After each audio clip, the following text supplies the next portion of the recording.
Hello বন্ধুরা, আমি Sanchita official আপনাদের সবাইকে স্বাগত জানাচ্ছি আমার একটা নতুন ব্লগ ভিডিও। আজকে আমি আম পাড়তে যাচ্ছি একটা কাকিমার বাড়িতে।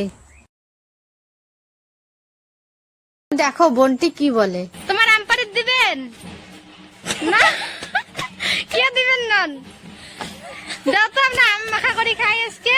এখন আম পাড়া হচ্ছে। দেখো কত বড় গাছ। আগের বছরের তুলনায় এই বছর আমের ফলন অতটা ভালো হয়নি। আজকে এই আম আমরা মাখা করে খাবো। আম মাখা খাওয়ার জন্য সবাই দেখো কত কাজ করছে।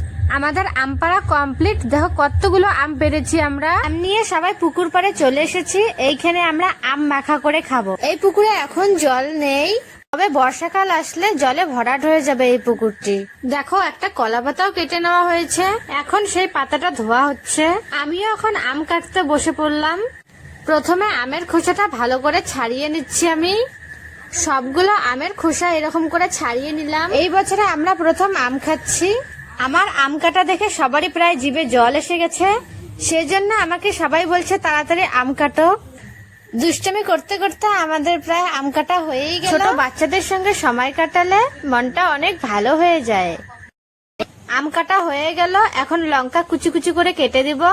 আম মাখা না হতেই ওরা খাওয়া শুরু করে দিয়েছে। কাঁচা আমের গন্ধ শুকে ওরা লোভ সামলাতে পারছিল না। পরিমাণ মতো লবণ দিয়ে দিলাম, এখন একটু কাসুন্দি দিয়ে দেব। এবার এগুলোকে ভালো করে মেখে নেব। তাদের জন্য একটা চিনি দিয়ে দেব। মেখে নেওয়া হয়ে গেছে, এখন সবাইকে ভাগ করে দিব। সবাইকে ভাগ করে দিয়ে দিলাম।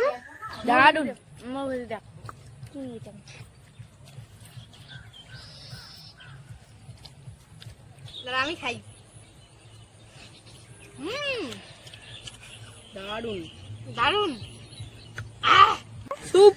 আমার এই ভিডিওটা যদি আপনাদের ভালো লাগে তাহলে লাইক কমেন্ট শেয়ার করে দিবেন। কে কে এই বছর আম খেয়েছেন অবশ্যই কমেন্ট করে জানিয়ে যাবেন। টাটা, দেখা হচ্ছে অন্য কোনো ভিডিওতে।